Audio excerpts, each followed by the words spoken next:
내가 주 안에서 크게 기뻐함은 너희가 나를 생각하던 것이 이제 다시 싹이 남이니 너희가 또한 이를 위하여 생각은 하였으나 기회가 없었느니라. 내가 궁핍함으로 말하는 것이 아니니라. 어떤 형편에든지 나는 자족하기를 배웠노니 나는 비천에 처할 줄도 알고 풍부에 처할 줄도 알아. 모든 일 곧 배부름과 배고픔과 풍부와 궁핍에도 처할 줄 아는 일체의 비결을 배웠노라. 내게 능력 주시는 자 안에서 내가 모든 것을 할 수 있느니라. 그러나 너희가 내 괴로움에 함께 참여하였으니 잘하였도다. 빌립보 사람들아, 너희도 알거니와 복음의 시초에 내가 마게도냐를 떠날 때에 주고받는 내 일에 참여한 교회가 너희 외에 아무도 없었느니라. 데살로니가에 있을 때에도 너희가 한 번뿐 아니라 두 번이나 나의 쓸 것을 보내었도다. 내가 선물을 구함이 아니요 오직 너희에게 유익하도록 풍성한 열매를 구함이라. 내게는 모든 것이 있고 또 풍부한지라. 에바브로디도 편해 너희가 준 것을 받았으므로 내가 풍족하니 이는 받으실 만한 향기로운 제물이요 하나님을 기쁘시게 한 것이라. 나의 하나님이 그리스도 예수 안에서 영광 가운데 그 풍성한 대로 너희 모든 쓸 것을 채우시리라. 나의 하나님이 그리스도 예수 안에서 영광 가운데 그 풍성한 대로 너희 모든 쓸 것을 채우시리라. 자족할 수 있는 생활 환경을 우리가 가지는 것은 사람이라면 누구나 바라는 거죠. 부족함 없이 생활할 수 있는 것. 이건 누구나 바라는 건데, 오늘 이 말씀이 위대한 교훈이라고 말할 수 있는 것을 오늘 우리가 살펴보려고 해요. 누구나 다 풍성하게 살고 싶고 부족함 없이 살고, 이게 무슨 위대한 교훈인가? 그 의미를 우리가 살펴보려고 하는데, 성도는 하나님만 의지할 뿐 다른 환경에서 흔들림 없이 독립되어야 된다는 의미가 이 말씀 속에 있어요. 성경에 일하기 싫거든 먹지도 말라라는 말도 있어요. 사도 바울, 오늘 빌립보서를 쓴 사도 바울이 또한 남겨놓은 성경 말씀입니다. 일하기 싫거든 먹지도 말라. 이 사도 바울은 자신이 부족함 없이 자족하는 생활을 했을 뿐 아니라 자족하라고 또 권면도 해요. 성도들에게, 주위 사람들에게. 그리고 그들이 그렇게 스스로 자족하면서 살 수 있도록 축복을 합니다. 오늘도 빌립보 성도들에게 그것을 얘기하는 본문이에요. 우리가 나눠 읽은 본문이. 우리 성도에게 가장 필요한 것이 이런 신앙에서, 생활 가운데서 하나님 앞에서 독립하는 정신이 필요해요. 십계명의 4계명에도 엿새 동안 내 모든 일을 힘써 하라 이렇게 명령하세요. 4계명에. 그리고 또 게으르면 가난이 도적같이 만다 이런 말씀도 또 성경에 하고 계세요. 이런 것들이 전부 다 이 말에 연결되는 부분이라고 볼 수 있는 겁니다. 성도들에게 물질이 있으면, 재물이 있으면 선한 곳에 쓸 수 있어서 우리는 참 좋은 겁니다. 하나님을 모르는 불신자들의 재물이 많으면 이게 자이든 타이든 악한 쪽으로 흘러갈 확률이 많기 때문에, 경우가 있기 때문에 불안한 거예요. 그래서 오늘 이 자족이라는 것은요, 남에게 신세지지 않고 자기가 스스로 생활해 나갈 수 있는 이런 면이 있어요. 그런데 이건 소극적인 면이에요. 거기에 더불어서 적극적인 면이 하나 더 있어요. 오늘 바울의 이 본문 말씀을 보면 자기 스스로 타인에게 신세지지 않고 독립하는 그 소극적인 면 외에 거기서 한 걸음 더 나아가서 지체를, 이웃을 돕는다는 적극적인 면도 있어요. 이런 얘기에 보면 여러 가지 선교 그 얘기를 공부를 하다 보면 미국의 시카고에 있는 이름도 참 없는 조그마한 작은 교회가 교회 자체적으로 선교사를 250명이나 파송한 교회가 있어요. 이거 엄청난 거예요. 작은 교회예요. 재정이 막 흘러 넘치는 어마어마하게 큰 교회가 아니고 자그마한 교회가 자기 교인들보다 많은 숫자의 선교사 250명을 후원하고 파송한 거예요. 이거는 참 기가 막힌 일이에요. 이럴 수가 없는 거예요. 그냥 산수적으로만 따져봐도 250명의 선교사를 후원하려면 한 사람이 한 사람을 후원한다 쳐도 성도가 250명이 돼야 되는데 그 교회는 250명이 안 돼. 그런데 250명의 선교사를 파송하고 후원하고 있어요. 사도 바울은 이런 모습을 얘기하는 거예요, 오늘. 인간적인 계산으로는 이게 감당이 안 되는 부분이고, 이렇게 해서 어떻게 부족함 없이 선교도 하고 교회도 운영하고 할 수 있을까? 그런데 그런 상황 속에서 자족을 배우라고 사도 바울은 얘기합니다. 사도 바울은 오늘 본문에 보면 빌립보 성도들에게 자족을 얘기하면서 자기를 도울 기회가 왔다라고 얘기해요. 자기를 도울 기회가. 빌립보 성도들 역시도 사도 바울을 돕기 위해서 많은 애를 썼어요. 그래서 돕기도 했어요. 그런데 지금은 이 빌립보서를 쓰고 받은 이 시기는 옥중서신이에요. 빌립보서는. 사도 바울이 로마옥에 갇혀 있을 때 어떻게 도울 수가 없는 거예요. 그냥 가서 뭐 옥바라지 정도 조금 넣어주는 정도, 그거 말고는 어떻게 도울 수가 없어요. 선교를 할 수가 없으니까 도울 수가 없는 상황이에요. 정말 어려운 상황이에요. 그런데 빌립보 성도들이 오늘 10절을 곰곰이 우리가 묵상을 해보면 빌립보 성도들이 바울 자신을 도울 기회가 왔다라고 얘기합니다. 아니 지금 옥중에 갇혀 계신데 뭐 어디 또 이제 풀려나서 어디로 가시나? 선교하러 가시나? 우리 보고 도우라고? 그럼 도와야지. 근데 그게 아니에요. 사도 바울은 기회가 왔다. 내가 지금 말한다고 해서 지금 내가 궁핍해서 나를 도우라고 하는 것도 아니고 내가 옥에서 석방돼서 뭔가 나가서 선교 사역을 하니까 도우라는 것도 아니고 나는 지금 부족한 게 없다. 나갈 수도 없고 옥에 갇혀 있지만 내가 충분히 자족하고 살아간다. 나를 도우라는 얘기가 아니다예요. 오늘 말씀을 곰곰이 읽어보면 사도 바울이 도와달라, 빌립보 성도들에게 도울 기회가 왔다라고 말하는 의도는 뭐냐? 사도 바울이 옥에 갇힘으로 인해서 사도 바울이 돕고 케어하고 키워야 될, 사도 바울이 도와야 할 사람들을 옥에 갇혀 있기 때문에 사도 바울이 할 수 없어요. 그러니까 빌립보 성도들이 대신 좀 해줘라. 그것이 나를 돕는 거다, 이 말입니다. 옥에 갇혀서 지금 막 열정은 끌어넘쳐요. 나가서 지금 복음도 전해야 되겠고, 아니 서바나까지 스페인까지 가서 복음을 전하고 싶은 복음의 열정이 막 끌어넘치는데 옥에 딱 갇혔어요. 꼼짝을 못해요. 마음은 있지만 몸이 못 나가는 거예요. 그 상황에서 빌립보 성도들에게 얘기. 도울 기회가 왔다. 내가 나가지 못하니 날 대신해서 빌립보 교회 성도들이 좀 해주라. 그것이 나를 돕는 길이다. 그 기회가 왔다.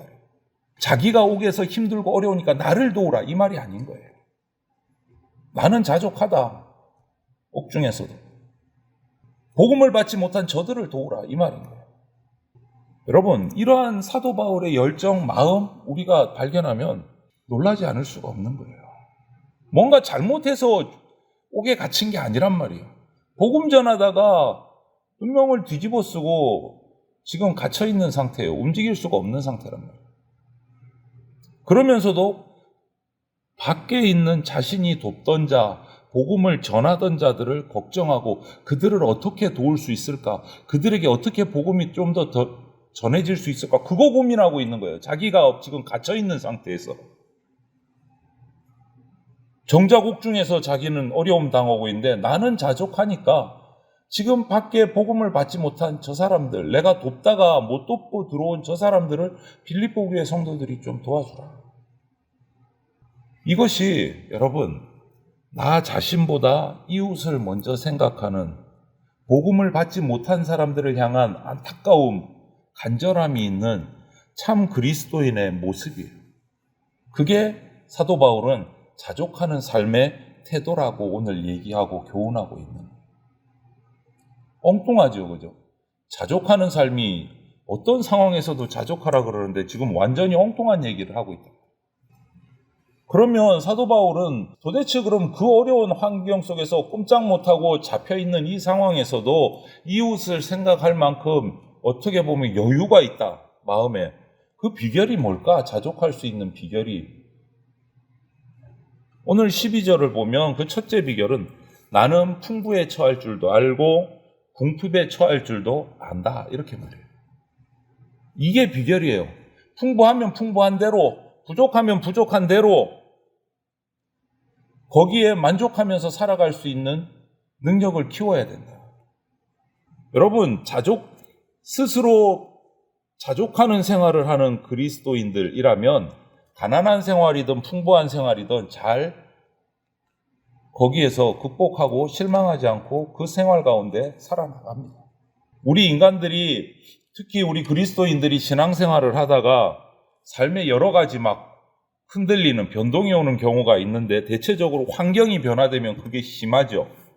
뭐 이사를 한다거나 결혼을 한다거나 직업이 바뀐다거나 뭐 직업이 사라진다거나 뭐 여러 가지 이런 일들, 환경에서 우리가 여러 가지 흔들림이 옵니다. 신앙생활에도 어려움이 옵니다. 그 중에 가장 큰 어려움이 오는 게 가난해질 때예요. 가난해질 때 신앙생활이 완전히 휘청휘청합니다. 뭐 사업을 하다가 망했다. 신앙생활도 망해요. 이상하죠? 신앙생활도 망해요. 가난해집니다. 그런데 바울은, 오늘 바울의 모습을 보면 그것조차도 극복을 한 거예요. 이 가난함이라는 것은 정말 재물적인 가난함도 있고 재산적인 가난함도 있고 지위적인 가난함도 있어요. 바울은 둘 다인 것 같아요. 보십시오. 박사학위를 따고 최고의 율법학자였던 바울이 지금 옥에 갇혀가지고 있어요. 완전히 지위도 땅바닥으로 떨어졌어요. 삶도 땅바닥으로 떨어졌어요. 생활 수준도 땅바닥으로 떨어졌어요. 그런데 바울은 나는 자족한다. 그러니 나를 도우려면 내가 돕다가 차마 다 돕지 못하고 내가 옥에 들어와 있으니까 그들을 좀 빌립보 성도들이 도와주라. 이렇게 얘기합니다. 여러분, 그런데 가난할 때만 우리가 이렇게 힘들까요? 반대도 그런 것 같아요. 풍부해졌을 때도 역시 마찬가지예요. 흔들려요, 신앙생활이. 풍부해져도. 가난했을 때는 오히려 기도라도 열심히 했는데 생활이 넉넉해지면 그나마도 안 하고 하나님에게서 아예 떠나버리는 경우도 많아요. 아쉬움이 없으니까. 바울은 그런 얘기를 오늘 하면서 풍부에 처할 줄도 알고 궁핍함에 처할 줄도 알아야 된다. 그것이 자족하는 비결이다 라고 얘기를 해요. 두 번째는 역시 12절 말씀에 보면 배고픔을 잘 극복해야 된다. 자족하려면 배고픔은.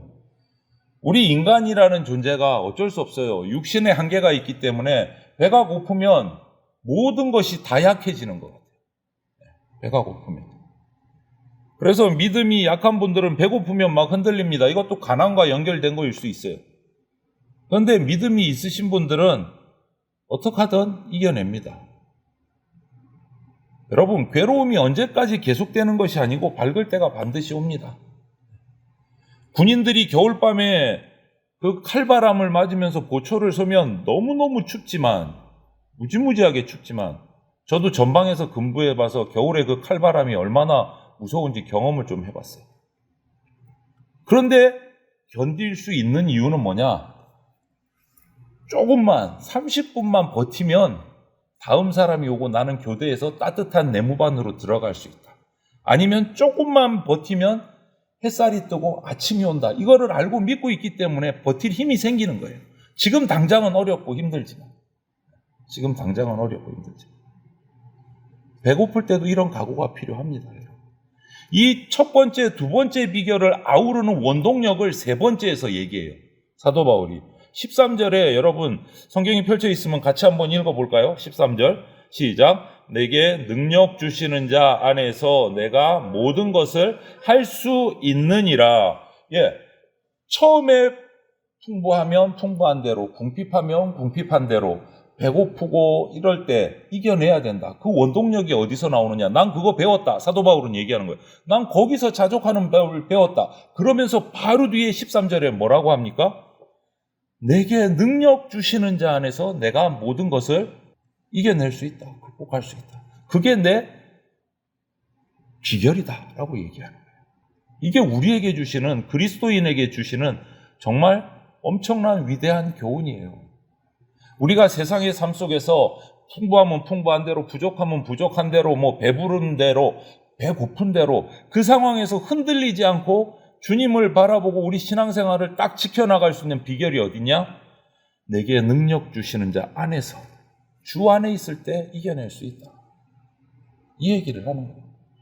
인간만으로는요, 정말 약합니다. 여러분 인정하시지 않습니까? 여러분 혼자 우리 인간의 존재가 얼마나 특별합니까? 인간치고 특별한 사람이 없어요. 다 한계가 있어요.